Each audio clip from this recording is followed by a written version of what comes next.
రామాపురం అనే ఊరిలో సురేష్ అనే ఒక వ్యక్తి ఉంటాడు. అతనికి వృద్ధులైన అమ్మానాన్న ఉంటారు. సురేష్కి ఒక కార్ వ్యాన్ ఉంటుంది.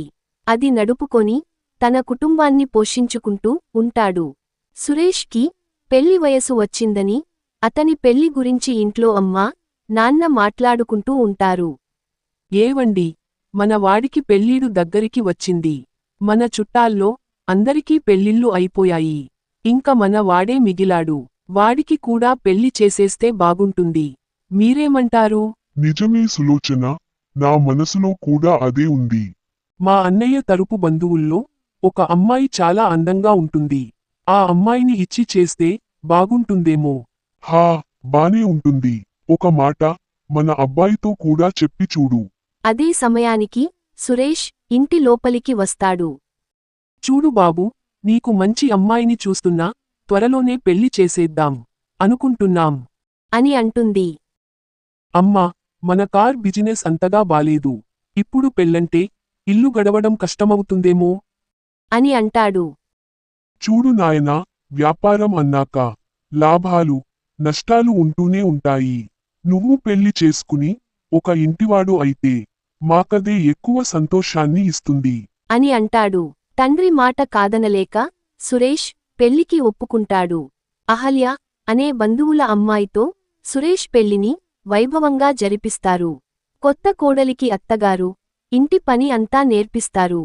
ఇలా ఉండగా సురేష్ సాయంత్రం ఇంటికి వచ్చాక దిగులుగా మంచం మీద కూర్చుని ఉంటాడు.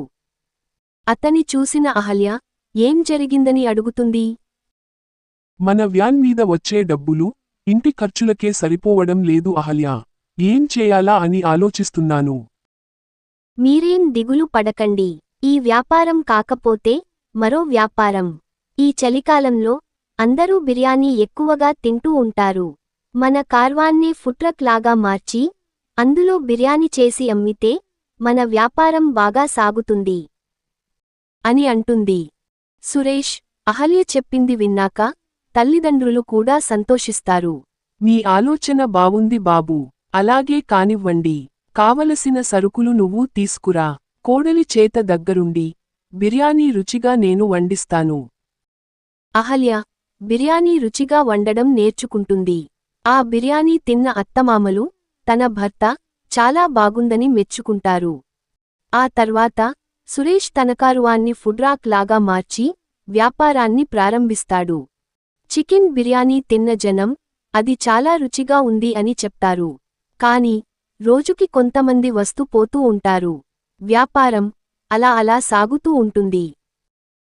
ఒకరోజు సరుకులు తీసుకురావడానికి సురేష్ మార్కెట్లో వెళ్తూ ఉండగా తన పాత స్నేహితుడు ఒకరు ఎదురుపడతారు. ఏరా సురేష్, ఎలా ఉన్నావ్? ఈ మధ్య పెళ్ళయిందని విన్నాను. ఎలా ఉంది నీ కాపురం? వ్యాపారం ఎలా సాగుతుంది? అని అంటాడు. హా, ఏం పెళ్ళో ఏం వ్యాపారమో. అప్పుడే పెళ్ళొద్దు అంటే మా ఇంట్లో వాళ్ళు వినలేదు. ఇప్పుడేమో వచ్చే డబ్బులు సరిపోవడం లేదు. మొన్నే బిర్యానీ వ్యాపారం కూడా మొదలుపెట్టాను. అది కూడా అంతంత మాత్రమే సాగుతుంది అని అంటాడు. హహహా, దీనికే ఇంత దిగులు పడితే ఎలా? నా దగ్గర ఒక మంచి సలహా ఉంది, చెప్తా విను. కుండ బిర్యానీ తినాలంటే మనం పక్క ఊరికి వెళ్లాల్సిందే. ఆ విషయానికి నీకు కూడా తెలుసు కదా. అదే కుండ బిర్యానీ నువ్వు ఇక్కడ తయారు చేసే అమ్మితే జనాలు ఎగబడి తింటారు. ఆ తర్వాత నీ వ్యాపారం కూడా నీ వ్యాన్ కన్నా స్పీడ్గా పరిగెడుతుంది.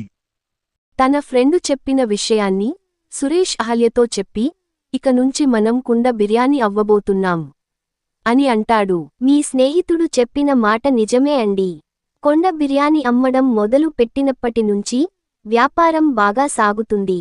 లాభాలు కూడా బాగా వస్తున్నాయి అని అంటుంది. చాలా తక్కువ కాలంలోనే సురేష్ కార్వాన్ కుండ బిర్యానీ ఊర్లో బాగా ఫేమస్ అవుతుంది.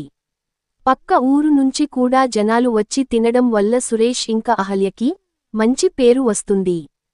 నువ్వు ఇచ్చిన సలహా వల్లే ఇప్పుడు మన పరిస్థితి మారి హాయిగా ఉంటున్నాం అహల్య.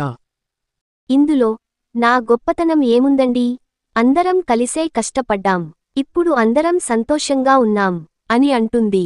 చూశారుగా ఫ్రెండ్స్, ఈ స్టోరీ గనుక మీకు నచ్చినట్లయితే లైక్ చేయండి, షేర్ చేయండి, అలాగే పక్కనే ఉన్న గంటను కొట్టి సబ్స్క్రైబ్ కూడా చేసుకోండి. మళ్ళీ ఇంకో ఇంట్రెస్టింగ్ స్టోరీతో మళ్ళీ కలుద్దాం.